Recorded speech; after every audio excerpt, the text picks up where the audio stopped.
Nah, awalnya ge keur santri teh tolong mah kenapa jadi ibu-ibu teh. Partisipasi.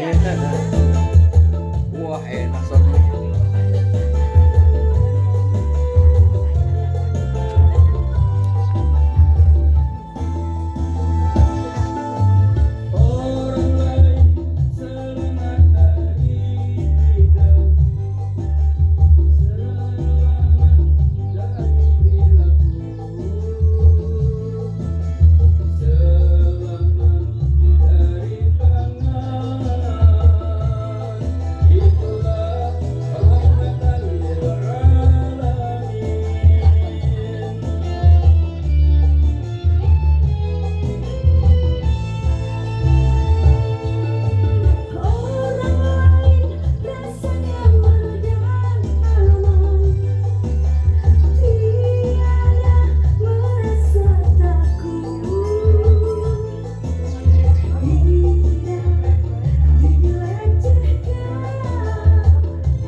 Bareng-bareng. Tuhanku, Tuhanmu, agamaku, agamamu, lakum dinukum waliyadin.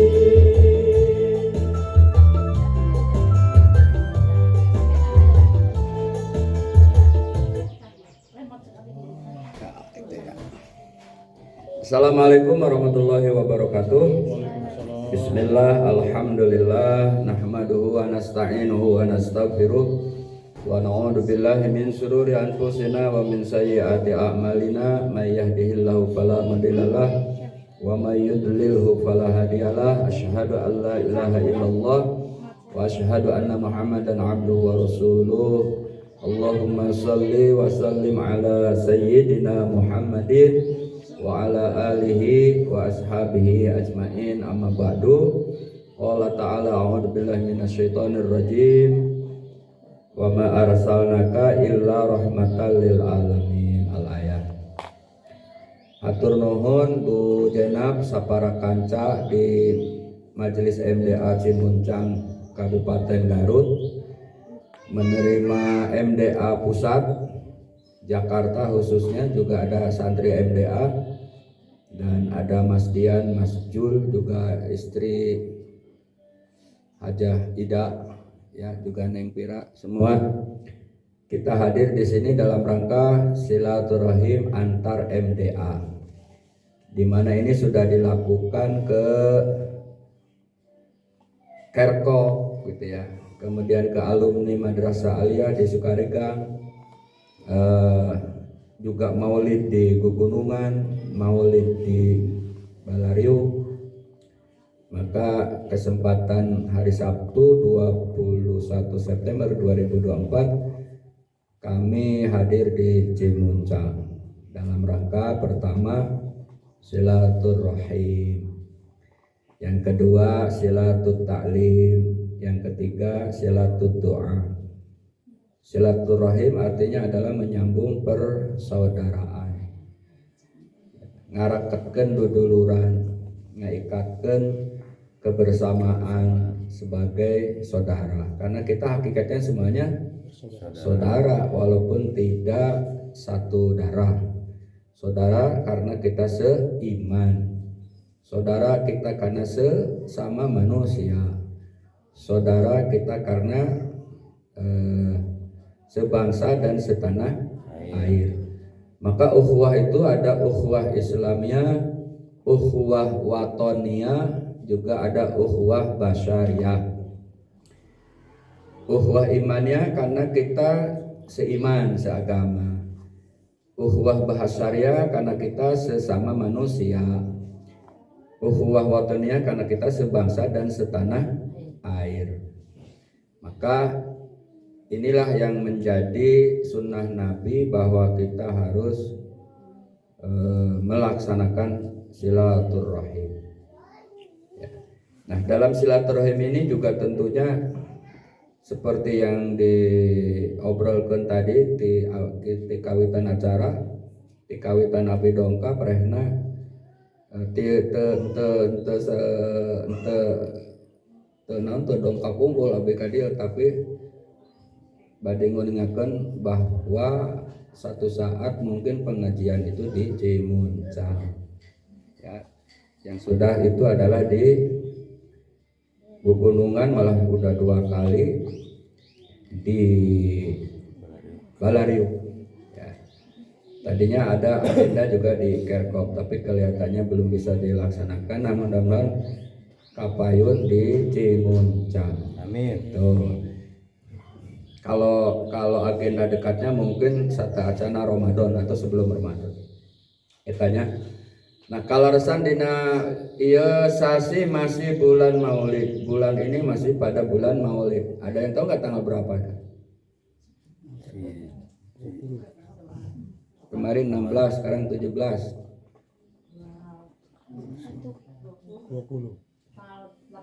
18. Rabiul Awal. 20 apa 18? 18 Rabiul Awal 1446 Hijriah. Tepatnya lahirnya Nabi itu di tanggal 12 Rabiul Awal.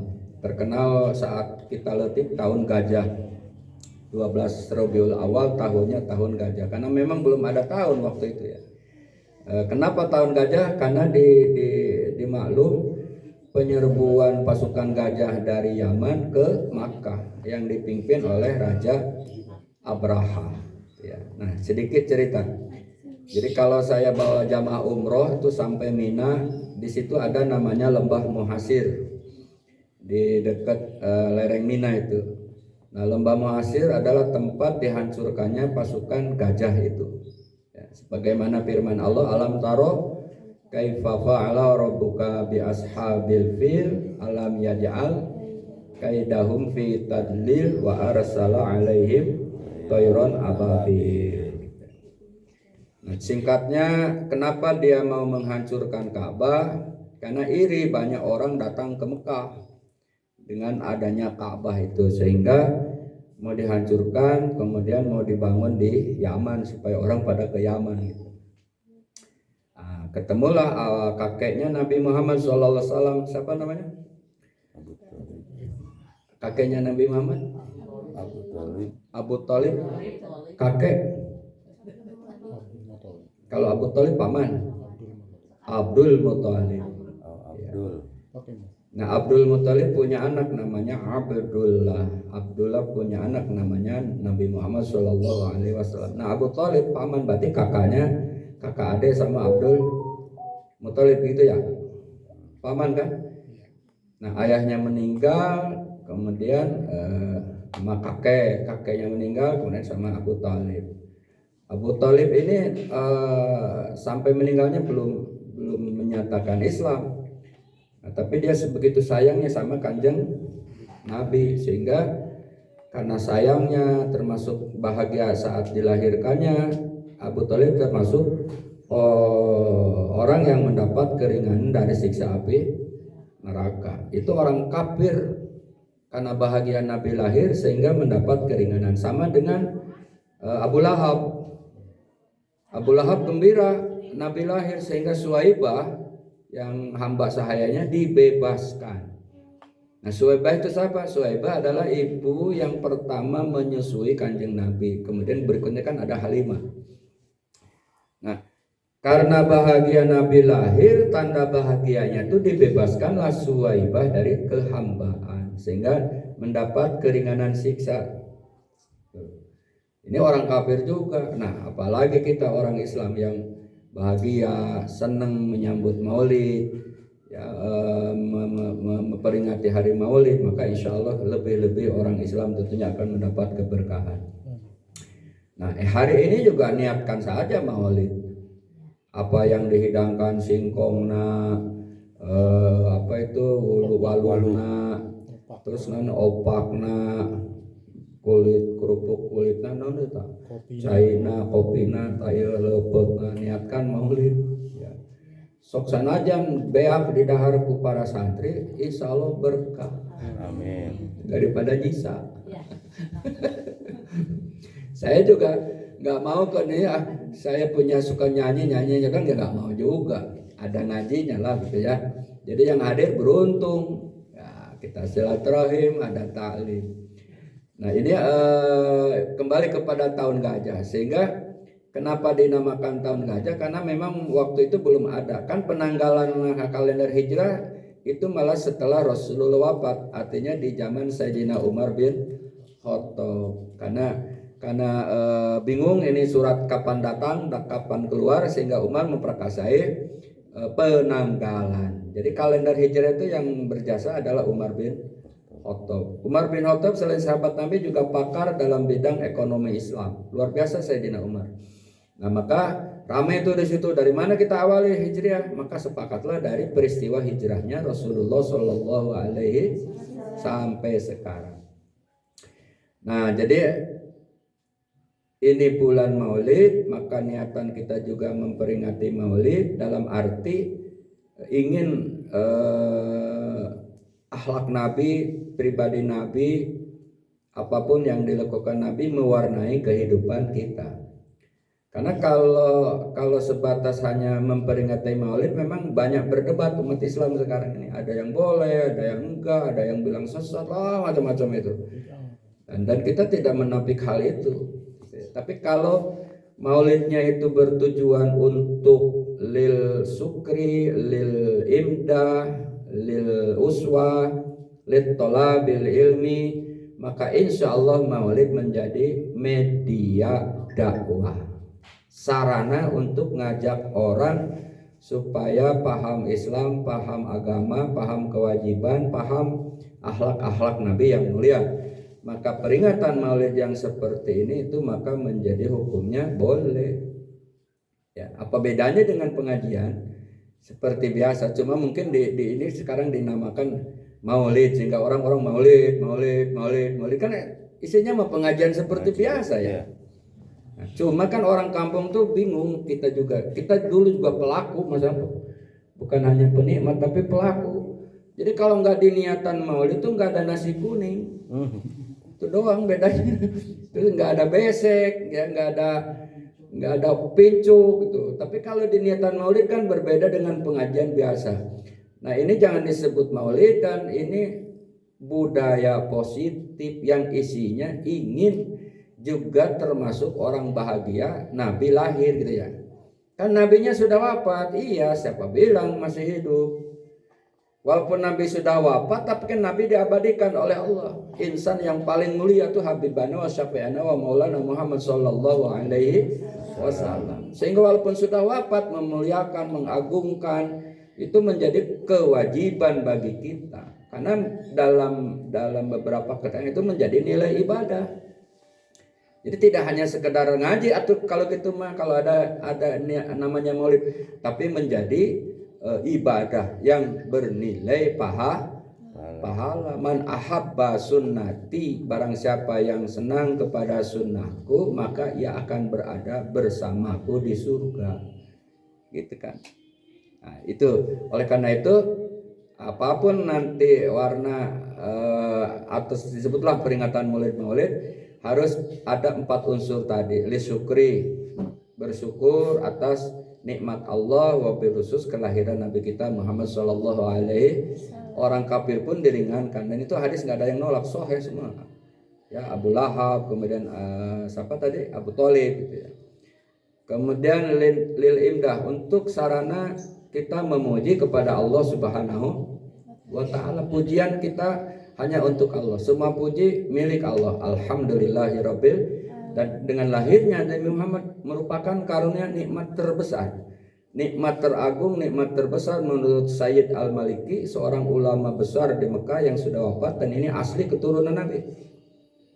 Profesor Dr. Sayyid Al-Maliki itu asli keturunan Nabi, yang menjadikan dalil bahwa dibebaskannya Suaibah sehingga Abu Lahab mendapat keringanan, beliau juga ini menjadikan dalil. Nah sekarang diikuti di Indonesia oleh Gus Baha, Adi Hidayat, Abdul Somad, dan ulama-ulama kita yang terdahulu juga sudah membicarakan itu.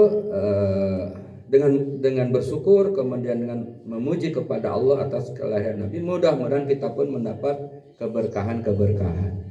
Kemudian lil uswah, untuk menjadi tauladan, bahwa Nabi itu panutan utama, tauladan utama dari semua lini kehidupan kita. Laqad kana lakum fi Rasulillahi uswatun hasanah. Sungguh ada pada diri Nabi itu adalah suri tauladan yang baik. Nabi itu kan qudwah ya, qudwah dalam rumah tangga, qudwah dalam bermasyarakat, dalam berumah tangga, bahkan berbangsa bernegara. Itu qudwahnya ada di Nabi kita, Nabi Muhammad sallallahu alaihi wasallam. Kemudian yang keempat, jadikan peringatan Maulid sebagai sarana li talabil ilmi, untuk belajar ilmu. Maka kan di Maulid jangan hanya tangtung doang gitu ya. Atau baca-bacaan, patung itu bagus, sholawat atau bagus, tapi harus ada isi tausiahnya, mungkin menjelaskan berjanji yang kita baca gitu ya. Kan kalau tahu artinya sebenarnya luar biasa tuh berjanji. Di awali abtadil imla bismidzatil aliyah, itu kan awal pertama bercerita tentang proses kelahiran Nabi kita Muhammad sallallahu alaihi wasallam sampai ke Fawaladatu sallallahu alaihi wasallam nuroyatala lau sana. Maka lahirlah kanjeng Nabi ke bumi sehingga berpecahlah cahaya. Nah, di budaya kita ketika baca itu kita berdiri, yang dinamakan mahalul qiyam. Kenapa berdiri? Menghormati. Kan nabinya udah nggak ada, siapa bilang ada? Tapi nabi ada sepanjang zaman. Walaupun udah nggak ada di dunia ini yang disebut per hari, bahkan per detik kalau dalam satu dunia. Ya, ini bersolawat. Nggak ada orang yang tiap harinya orang itu udah meninggal kemudian disebut namanya. Apalagi namanya Abu Jahal, kesulitan ini masih gitu. Atau Fir'aun. Nggak ada kan orang nyebut juga itu karena terpaksa lagi membuat contoh bahwa Fir'aun makhluk paling sombong gitu. Ya, atau mungkin Pak Harto, nggak ada kan yang misalkan Pak Harto nggak ada, atau Abah Syukur atau kayak nggak ada. Tapi Nabi dianjurkan, disebut namanya, malah dianjurkan sama Allah. Innallaha wa malaikatahu yusholluna ala nabi. Sesungguhnya Allah bersalawat kepada Nabi. Bahkan kita kalau mendengar Nabi Muhammad harus diikuti dengan sallallahu alaihi wasallam. Jadi inilah sarana ini yang harus kita sampaikan kepada jamaah untuk mencari ilmu, agar kita pulang maulid bawa ilmu, bukan parbut besek. Nah, cejena benih tega-tega yang kabi cina kan abi besok ngaji, ari abi tuh kabagian besek nah, aing masa besok mau ngaji deui sama kitu teh. Kan loba nu kitu ngaraji teh. Entong jamaah, ustaz teu kabagian amplop. Kecewa saya mau datang deui sama ceramah di dinya eta nu teu baralik nu kita nu teu baralik kitu teh. Kalau amplopnya sedikit juga, aduh sekarang jadi banyak yang di luar jalur sebetulnya. Kalau khutbah kepada Nabi, dakwah itu adalah keakhiratan, bukan keduniaan. Artinya dengan dakwah itu jadikan sarana untuk pahala akhirat. Gitu. Adapun orang misalnya ngamplop tidak ngamplop, ya itu mah urusannya panitia. Ya, tapi kalau yang sebenarnya wala tastaru bi ayati samanan qalila. Jangan kau perjualbelikan ayatku dengan harga sedikit. Karena yang suka nungguin amplop habis ceramah itu kelakuan bangsa Yahudi. Jadi kalau ustadz ngeributin amplop dibayar enggak, itu Yahudi sebetulnya. Jadi Yahudi itu juga banyak mewarnai di kelakuan orang-orang Islam. Para bot besek gitu ya. Amplop gak kebere. Itu kenapa Yahudi itu ketakutan kalau dijelaskan sifat-sifat kanjeng Nabi Muhammadur Rasulullah walladzina ma'ahu asyidda'u 'alal kuffar. Muhammad itu utusan Allah dan orang yang Walladzina dan orang yang bersamanya sangat benci kepada orang kafir. Siapa? Ya umatnya. Pengertian benci bukan berarti pemahaman letterlek, bahaya juga nih. Ketemu orang kafir gaplok gitu. Kan kata ayat nih. Ketemu orang kafir tonjok, bukan itu maksudnya. Benci kepada kelakuannya, benci kepada akhlaknya, benci kepada akidahnya. Nah, maka si Yahudi ini dulu pemimpin ketakutan kalau dijelaskan sifat Nabi yang sebenarnya, akhirnya umatnya Yahudi ini jamaahnya bakal berpaling kepada Nabi Muhammad sehingga dia hilang jamaahnya, hilang umatnya. Nah, kalau hilang jamaah dan umatnya, hilang amplopnya atau bayarannya. Nah, kan kelakuan Yahudi. Jadi kalau ada ustadz begitu berarti mereka itu sebetulnya punya sifat Yahudi gitu ya.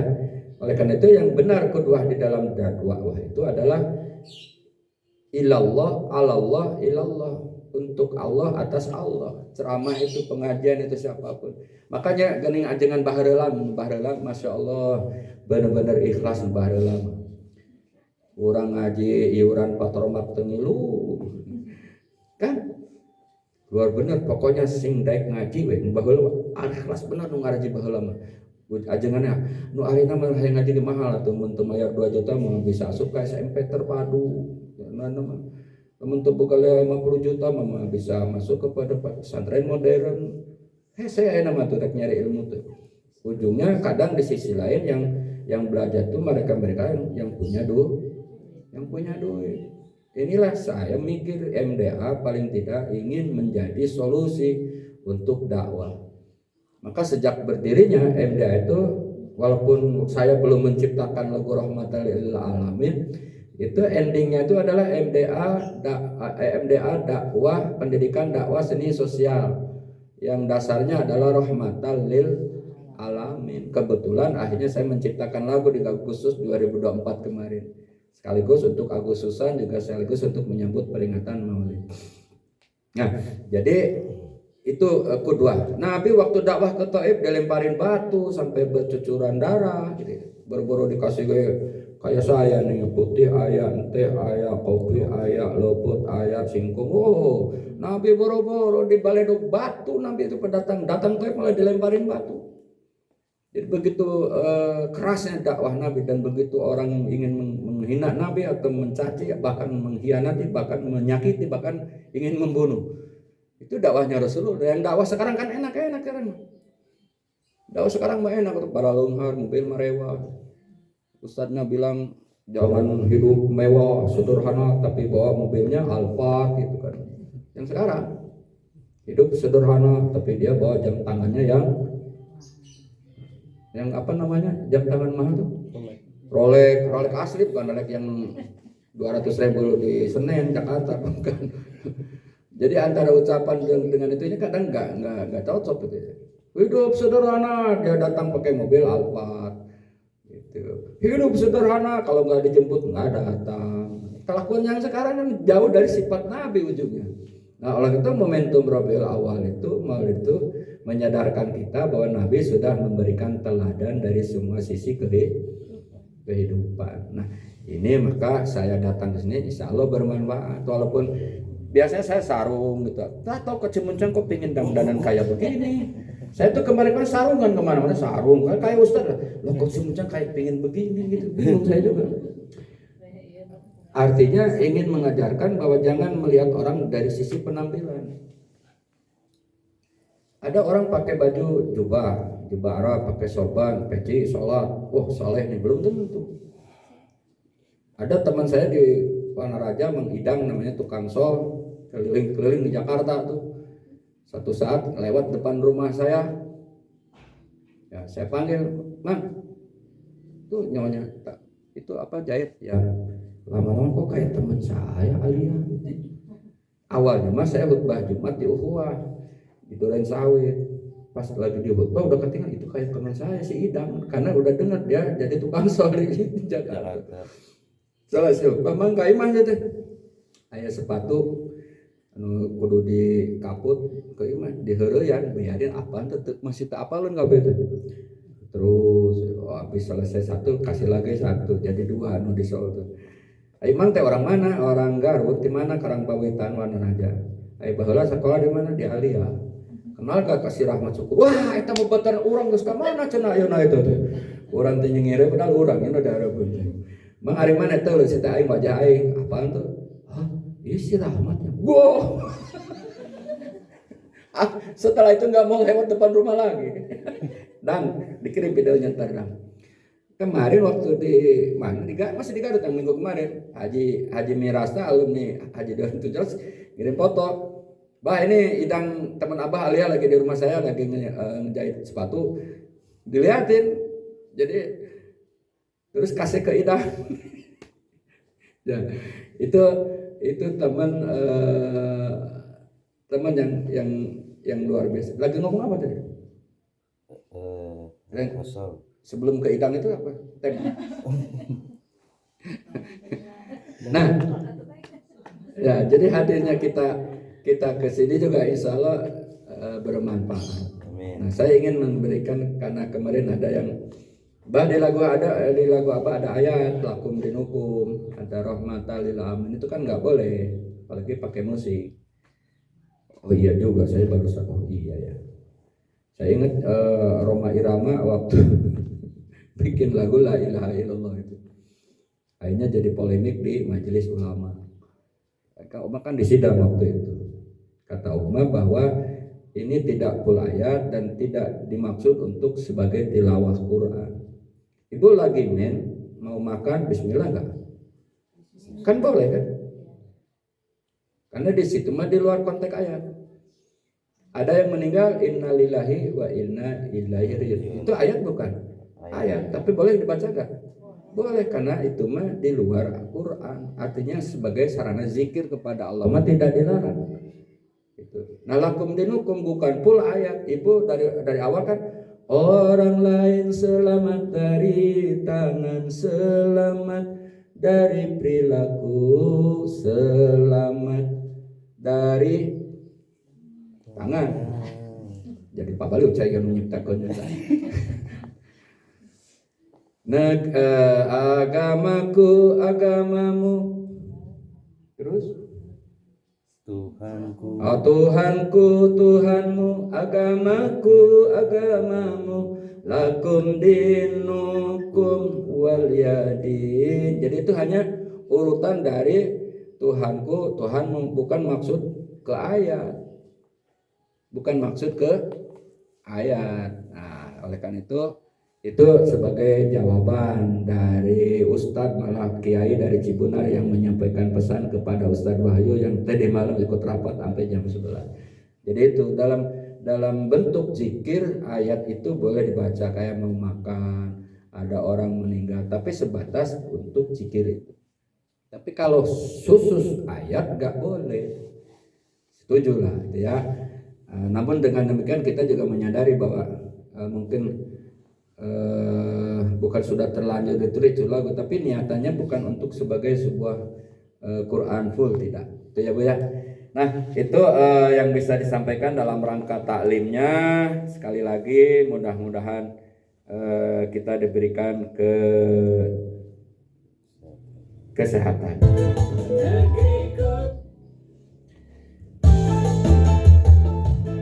Ada yang apa?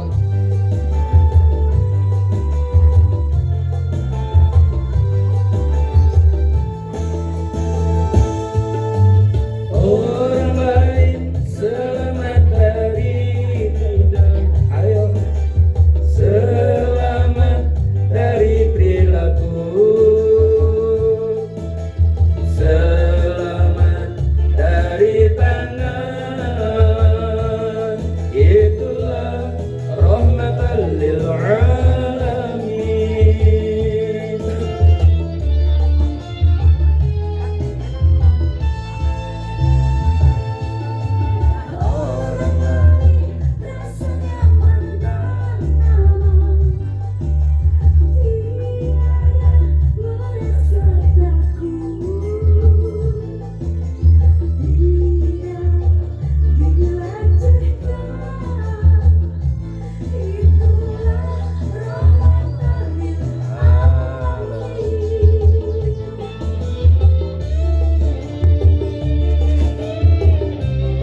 bareng-bareng ya.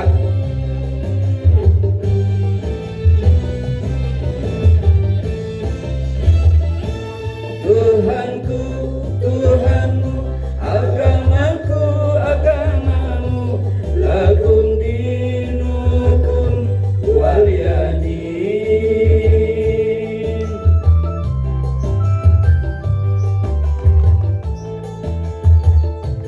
Negeriku Indonesia beragam adat dan budaya, Bhinneka Tunggal Ika, kuatkan rasa persatuan Indonesia.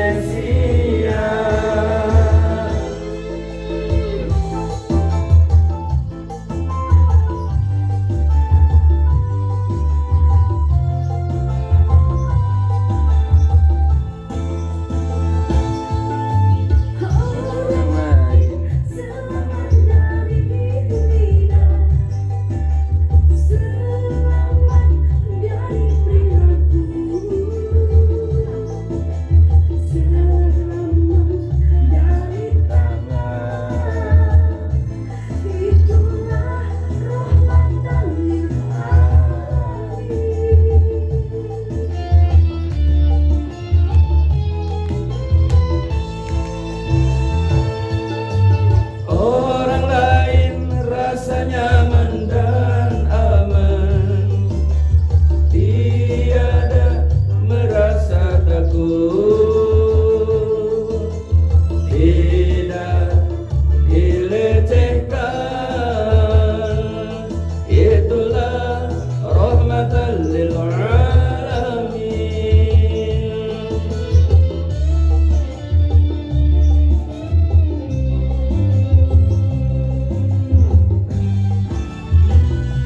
Ayo bareng-barengku. Tuhanku, Tuhanmu, agamaku, agamamu, lakum dinukum waliyadin.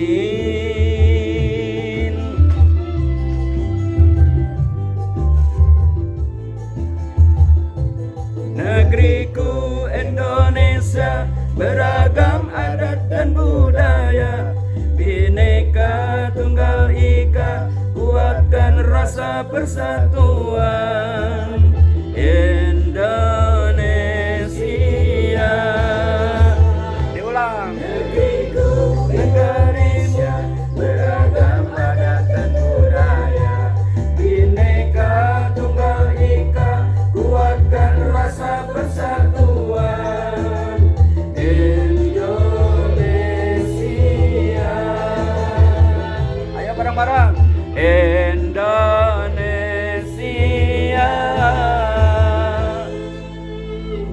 Tangan atuh.